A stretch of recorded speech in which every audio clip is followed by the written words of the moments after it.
Worst Super Bowl of all time. I couldn't hear anything Kendrick Lamar was saying. This shit is terrible. This wouldn't have even been, he wouldn't have got the Super Bowl if it wasn't for Drake, if it wasn't for Not Like Us. Those are just a few things that you would have seen if you've been on Twitter, on the internet at all since Sunday night. Me personally, have I seen better Kendrick performances? Of course, but everything that went with this Super Bowl performance, all the context from the beef, of course, the performance aspect of it, just the breath control, no backing track, hitting everything, remembering the words, remembering the choreo, just everything about it, the theater, Samuel L. Jackson, everything about it was amazing. One of my personal favorite Super Bowl performances of all time. Of course, I'm biased, huge Kendrick fan, huge hip hop fan, you know what I mean? But as far as the performances since Jay-Z's taken over, I think it's at the top, in my opinion. But the video we're about to check out today is some Easter eggs that we might have missed throughout the performance. I've seen a whole bunch of them on Twitter and just on social media since Sunday night, but I'm sure there are a few that I might have missed, you know what I mean? So shout out to Blackyspeakz. I don't do a lot of these videos. I want to try to do more.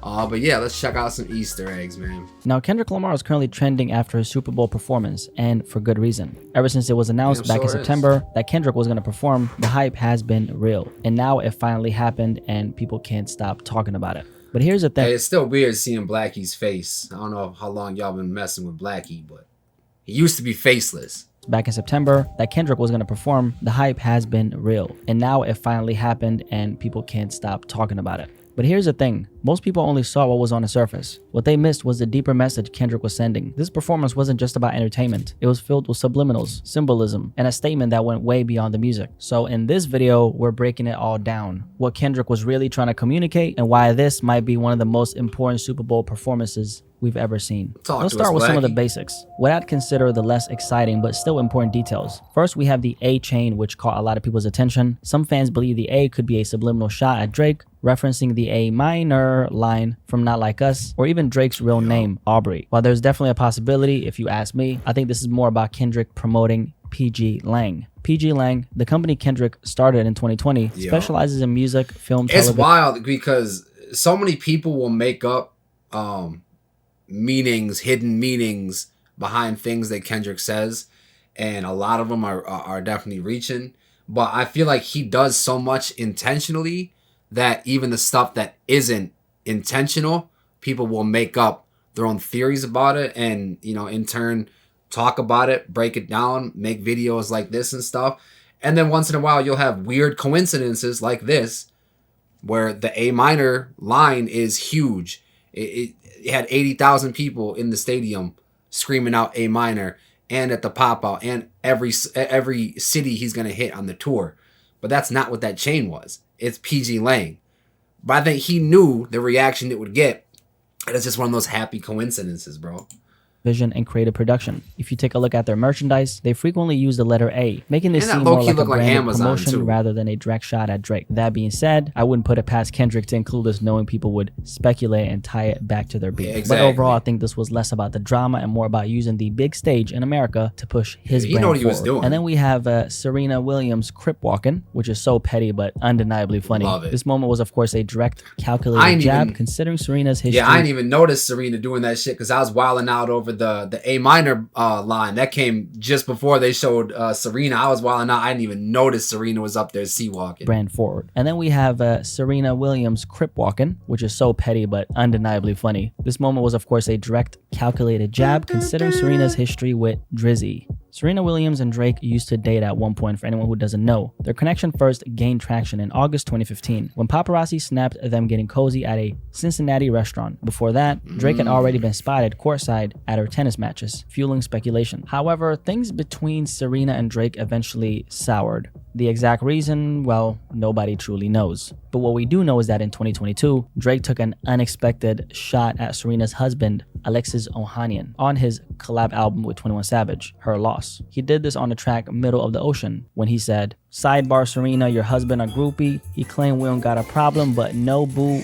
I forgot how direct he was with this shit. That was a blatant sign of disrespect. I forgot how direct he was. I knew he spoke on their relationship on a song, but I forgot straight up, hey Serena, your man's a groupie.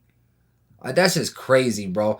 And I've really been noticing like a trend we're seeing, you know, throughout the years, but recently too, that when the dudes buck up and say something to Drake, Drake really don't say nothing. But when it's the girls, oh, he's quick with a response. Like Serena, he posted some shit with like Serena's best friend or something, like hugging up on her best friend. Go check it. It's probably on Instagram still. And then Lucien Grange, who's the head of UMG, who he's suing, he just posted a picture of her, or of Lucien's daughter or something like that. Just weird, like beyond weird. Like it's creepy behavior, like almost like borderline, like harassment, stalking type shit. And I wouldn't put that on somebody's jacket if I really didn't feel that way. But like all these allegations, all this like criticism that Drake's getting, it doesn't just come out of thin air. It just doesn't come out of nowhere. Like it's shit like this that makes you turn the side eye, and then once it keeps happening, you're like, okay, this is just you now. This is how you act. Ohanian on his collab album with 21 Savage, Her Loss. He did this on the track Middle of the Ocean when he said, "Sidebar Serena, your husband a groupie. He claimed we don't got a problem, but no boo. It is like you coming for sushi." That was a blatant sign of disrespect, that's a terrible not just bar, towards too. Alexis, but indirectly towards Serena as well. And it was clear that she caught shade. Alexis Ohanian later responded on Twitter, brushing off Drake's comments while proudly embracing his role as a quote-unquote groupie for his wife and daughter. Very respectable man. Right. Fast forward to the Super Bowl, and Serena's playful yet symbolic crip walking during Kendrick Lamar's performance almost felt like a subtle but satisfying clapback for the both of them. I think the deeper context definitely made it hilarious in its own right, whether intentional or not, which it probably was. It was another reminder that hip-hop and pop culture history always finds a way to resurface. And the fact, I'm pretty sure she got a lot of shit for 2012 Olympics. She won and she crip walked at the Olympics, and I'm pretty sure she got a lot of shit for it.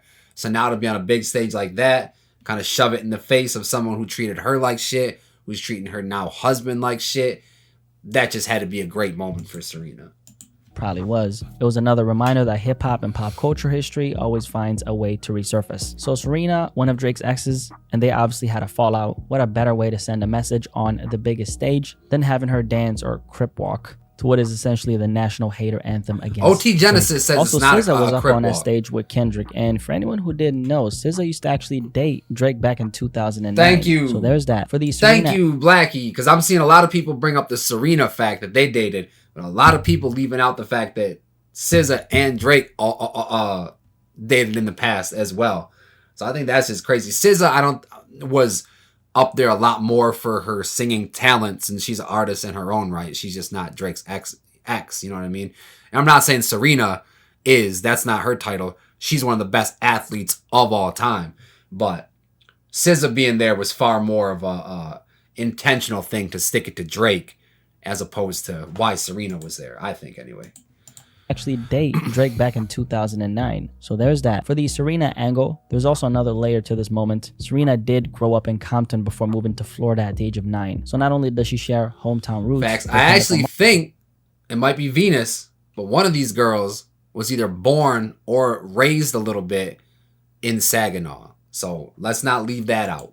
But the fact that they came together collectively to embrace a song that openly disses Drake, that's a shot 100%. It almost felt like a full circle moment. Kendrick, the hometown hero, using his Super Bowl performance to take aim at an industry rival. And then Serena, who grew up in Compton, casually hitting the crip walk to the same song right there on national television. Aside from that, we have Kendrick conveniently turning into the camera as soon as he said, "Say Drake, I hear you like evil, bro." That shit was evil. Now that, I don't think there's anything particularly deep about that. But if you guys seen the look on this guy's face when he says that, Michael Jackson I ain't from really Thriller, gonna say bro. anything. Just look at this guy's face, bro. This face has hate a million times written all over it, okay? Now that aside, let's actually go over the real shit now, okay? And this is something you're probably only gonna hear because nobody breaks this down like me. So how about drop a like on this Damn, video. talk your shit, for Blackie. So most people obviously paid attention to hit the those like when I'm surface done. level things like the A Chain, Serena, and all that. Those things aside, this wasn't just a performance. This so-called performance, okay, this was actually a political statement. I'm gonna hold The you show to it though, opened because if I heard with some none shit, other than I'm gonna be on your legendary ass. actor Samuel L. Jackson introducing Kendrick Lamar. But this wasn't just an introduction. Samuel L. Jackson was dressed as Uncle Sam, the well-known symbol which is supposed to. And did you know that Samuel L. Jackson's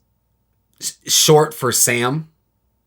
And he was playing an uncle as well. So Uncle Sam, Uncle Sam. I'm just saying.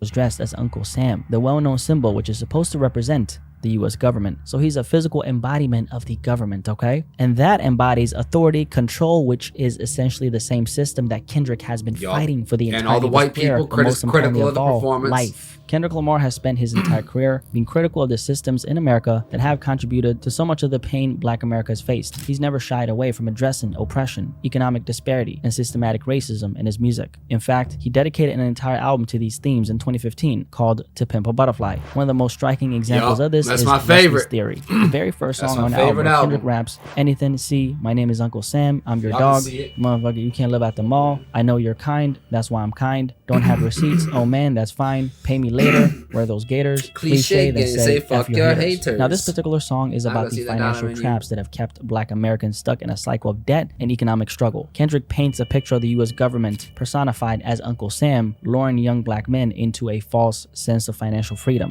encouraging them to overspend, indulge in materialism, and accumulate debt, all while knowing that the system is designed to keep them from ever truly attaining wealth. Simply put, it's a trap. And Kendrick, being as intentional as he is, wasn't just referencing this song for nostalgia. His decision to have Samuel L. Jackson dressed as Uncle Sam introduce his Super Bowl performance was a callback to. I almost feel like Kendrick had this kind of loose idea of a performance with like an Uncle Sam narrating. I bet you he's had this idea for years.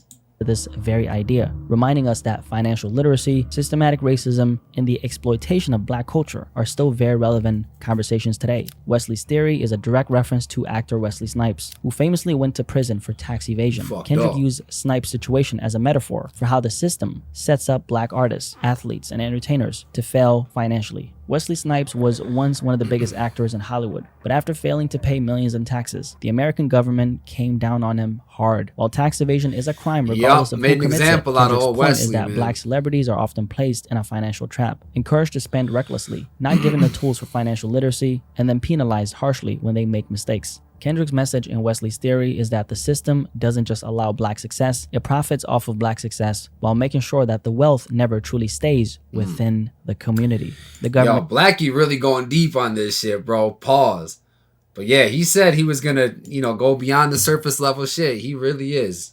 Just allow Black success, it profits off of Black success while making sure that the wealth never truly stays within the community. The government gives opportunities, loans, and access to luxury, but then punishes those who don't navigate the system correctly. It's a cycle, one that's intentionally designed. What's that one bar Lupe said in Words I've Never Said? He said, crooked banks around the world will gladly give a loan today.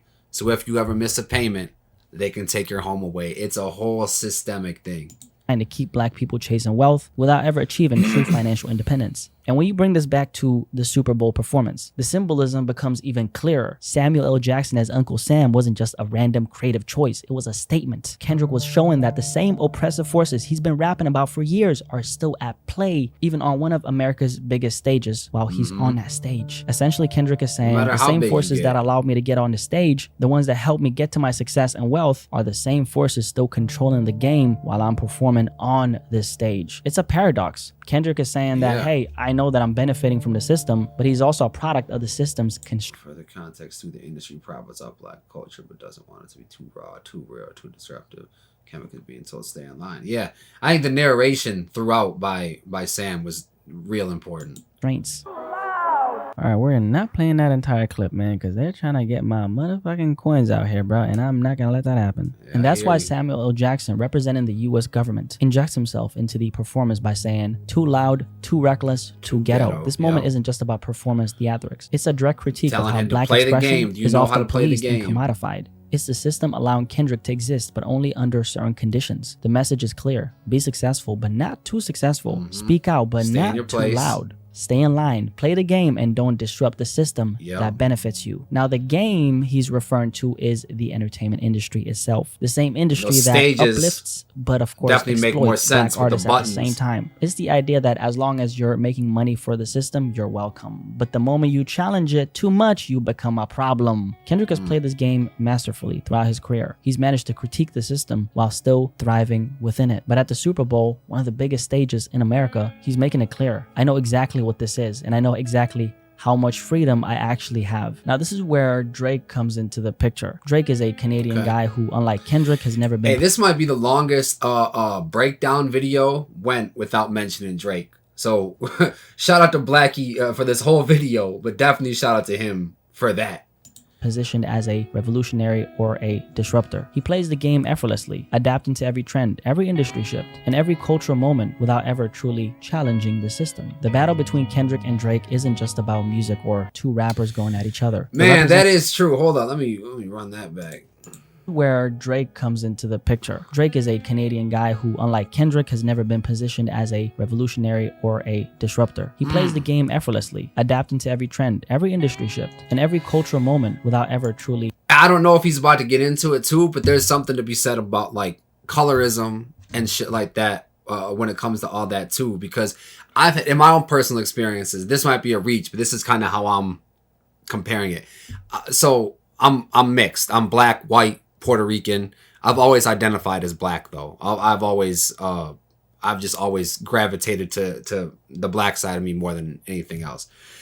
Anyway, when I've dated girls in the past, I've been talking to girls and shit, they'll know that. They'll know that I consider myself black, but look at me. I'm light skinned. I'm white passing, a lot of people would say. I'm not the typical black dude when the average dumb white girl thinks about a black dude. They think more ghetto. They have a certain stereotypical image in their head. So when they say they get with me and they tell me they've never been with a black dude before, I used to not mind it. But if I think too much about it, it says to me that like, I'm safe. You don't feel uncomfortable. You don't feel that I am the stereotype that the world has perpetuated in your head. So you don't mind that for yourself, but also for the outside world looking in at us. You could say, oh yeah, I'm not racist or anything. I dated a black dude. I fucked a black dude or whatever.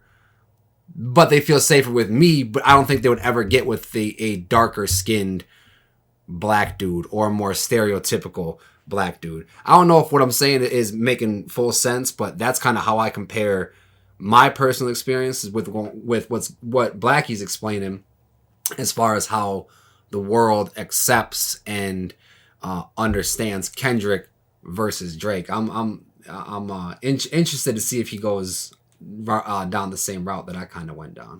critique the system while still thriving within it. But at the Super Bowl, one of the biggest stages in America, he's making it clear. I know exactly what this is, and I know exactly how much guy who, unlike Kendrick, has never been positioned as a revolutionary or a disruptor. He plays the game effortlessly, adapting to every trend, every industry shift, and every cultural moment without ever truly challenging the system. The battle between Kendrick and Drake isn't just about music or two rappers going at each other. It represents something bigger. It's yin versus yang, good versus evil, authenticity versus industry manipulation. I saw Rob Markman. He's got his own YouTube channel now of Rob Markman from Rap Genius. He put it perfectly, I think. He said Drake versus Kendrick is culture versus consumerism. And I love that. Or culture versus commercialism. I think that sums it up perfect. Kendrick is the artist who constantly critiques the system, calling out its flaws and exposing its traps. Drake, on the other hand, is the artist who thrives within the confines of the system. Drake, for a long time, has represented the industry's favorite artist, marketable, accessible, and not so controversial. Kendrick, on the other hand, represents the people's artist, critical, disruptive, and unwilling to conform. Their rivalry has been painted as just another That's rapper, hip hop but too. on a deeper... Like that's the essence of the culture of hip hop. Like I know a lot of people criticizing the halftime show. He should have done this. He should have done that. He did what the fuck he wanted to do.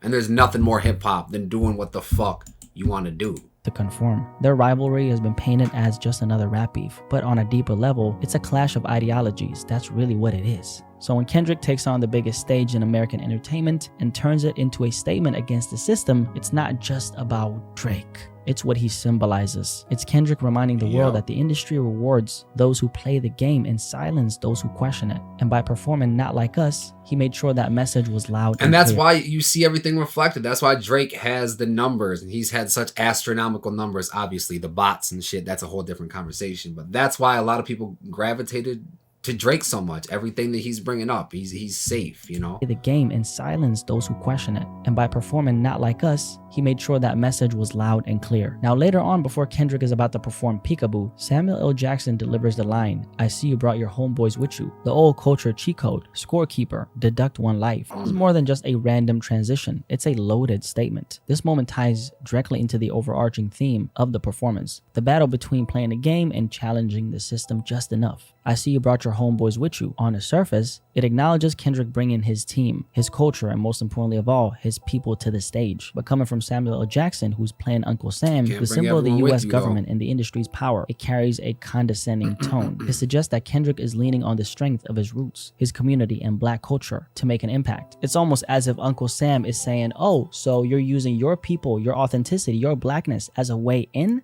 And it's funny because blackness is literally the Yo, Blackie, what you doing? source of everything in the... This that brain rot shit, bro. I blame this new generation of brain rot, bro. Why he doing this shit? Why he spraying himself, trying to make himself smell good over the camera? Why he putting a banana on his head, bro? Authenticity, your blackness as a way in?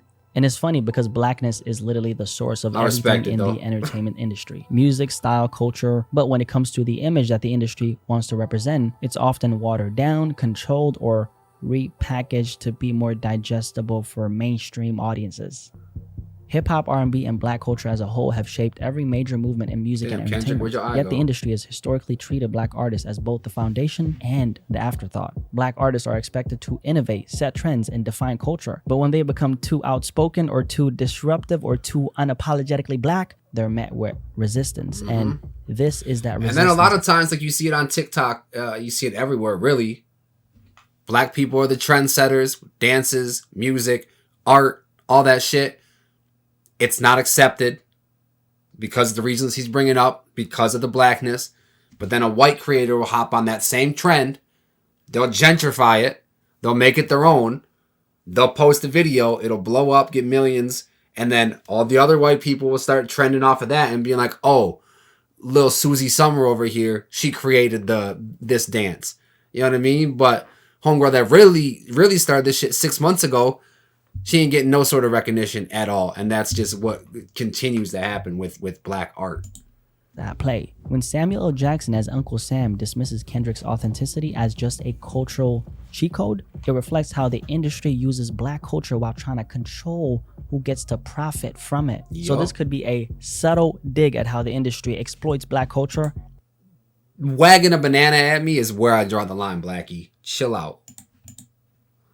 Subtle dig at how the industry exploits black culture, allowing artists to bring their background into the mainstream only when it benefits the system. Also, he's performing Peekaboo, so let's talk about the white outfits, okay? Because those white outfits right there is definitely more than... That's not even something I considered having any sort of meaning. Those white outfits right there is definitely more than just a fashion choice. If you follow Kendrick's career, you know that he doesn't do anything without intention. In a situation like this, there's a strong argument that this was a direct reference to the KKK and the idea of America. All the dancers dressed in white, moving in unity while Kendrick performs a song that directly calls out Drake, who's supposed to represent the system. That visual alone is very symbolic. The Ku Klux Klan, also known as the KKK, is known for wearing white robes, representing white supremacy, oppression, and the same systematic racism Kendrick has been speaking out against his entire career. And let's not forget that hip-hop has been calling out America from Ice Cube to Tupac, and now Kendrick is continuing that tradition on one of the biggest stages in America. I don't know, man. That might be the first symbolism that he brought up where I kind of question I think he might be continuing reaching that tradition on one of the biggest stages in America. This could also be a reference to Colin Kaepernick. The NFL has a complicated history with race, from how the Colin Kaepernick situation played out to the way black artists have been selectively allowed to perform on certain stages. And yet Kendrick gets up there and flips the entire thing into a critique of the system itself. It's almost like he's saying, look, I know what country this is, I know how this game is played, and I know exactly where we stand. Now, right before Kendrick is about to... Wait, what? What did that have to do with Colin Kaepernick at all? Now, right before up there and flips the entire thing into a to the way black artists have been selectively allowed to perform on certain stages. And yet Kendrick gets up there and flips the entire thing into a critique of the system itself. It's almost like he's saying, look, I know what country this is, I know how this game is played, and I know exactly where we stand. Now, right before Kendrick is about to perform Not Like Us, Samuel L. Jackson delivers another loaded line. That's what America wants. So we're gonna have to cut that short because copyright is beating my NFL not playing with yeah, these that's clips. what I'm talking about. That's what America wants. Nice and calm. You're almost there. Don't miss this. And before he can even finish, Kendrick cuts him off, launching straight into Not Like Us. So this moment wasn't just theatrical. Now this moment wasn't just theatrical. It was symbolic. It was the system quite literally being... Let me find out Blackie got some Hispanic in him, bro. It was the system quite literally being interrupted. Samuel L. Jackson, still playing the role of Uncle Sam, the government, the establishment, the industry, was essentially telling Kendrick, this is what we want from you, something safe, something that doesn't challenge us. Yeah. You're almost where we want. Sam reflected all the criticism that came after, that they didn't understand what he was saying, that it was too loud, too ghetto and shit. And after all the you saw and heard all the criticism and the backlash after, perfectly reflected that. To stay in line and don't ruin it. But Kendrick doesn't let him finish. Instead, he shuts him completely down and jumps straight into Not Like Us, arguably the most rebellious moment of the entire show. And that right there, that's the perfect representation of how America has always tried to police black voices. The government has a history of suppressing outspoken black figures, whether through censorship, blackballing, or outright violence. The entertainment industry has a habit of rewarding black artists only when they play by the rules and punish those who challenge the system. The media often tries to dictate how black artists should behave, expecting them to be nice and calm rather than unapologetic and disruptive, because when other groups of people speak up... Have you ever heard any black people watching this right now, or even, mixed people like me? I almost guarantee you've heard from a white person, you're one of the good ones.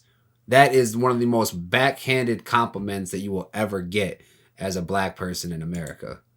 And calm rather than unapologetic and disruptive, because when other groups of people speak up, it's seen as passion, advocacy, standing up for what's right. But when black people speak up, suddenly it's labeled as aggression, a threat, or something that needs to be controlled. But Kendrick isn't here to be controlled. The second Uncle Sam tries to contain him, he breaks free by being his loud, aggressive self and does the very thing they don't want him to do. And then to top it all off, Kendrick ends his Super Bowl performance with the song TV Off, which quite literally means turn the damn TV off. Turn this TV off, turn this...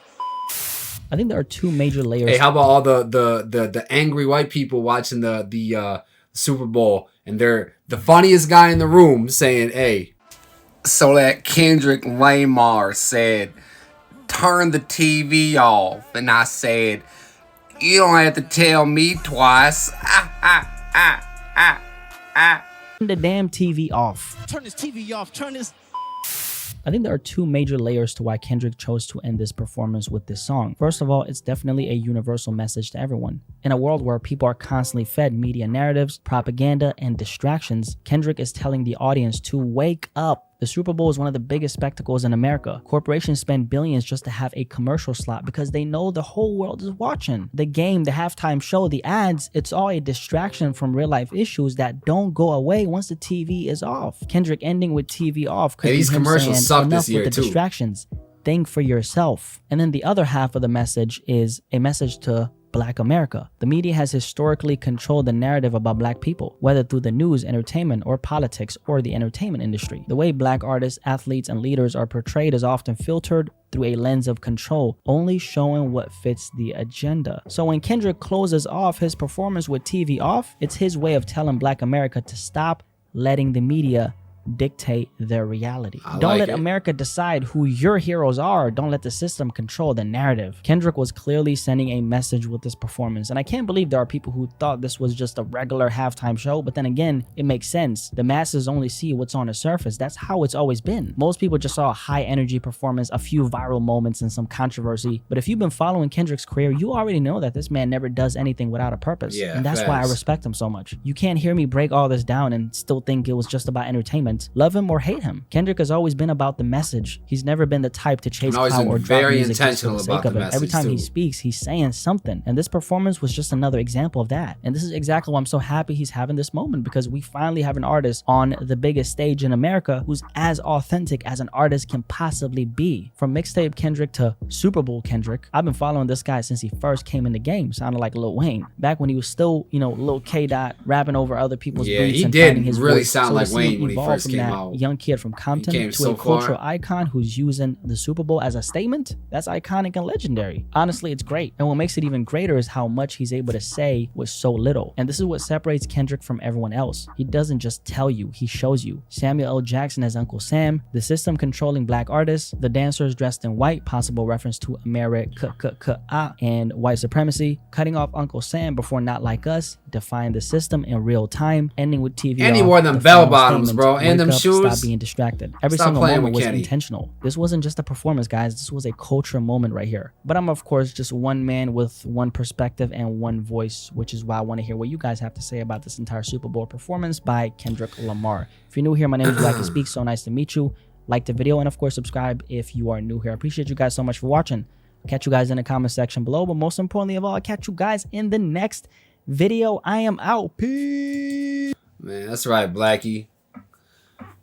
Spray that shit on you. Make yourself smell good, bro.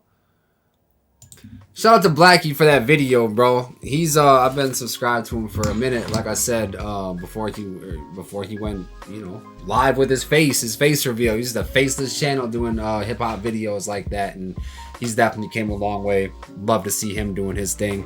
And shout out to him for putting in the work to do the research, the editing, to recording. I know as a fellow YouTuber, I know that takes a lot. So shout out to him for that, and shout out to him for letting me just come on here and just react and pause and give my thoughts on the video that he worked so hard for. If you like this style of video, this style of reaction video, let me know down in the comments.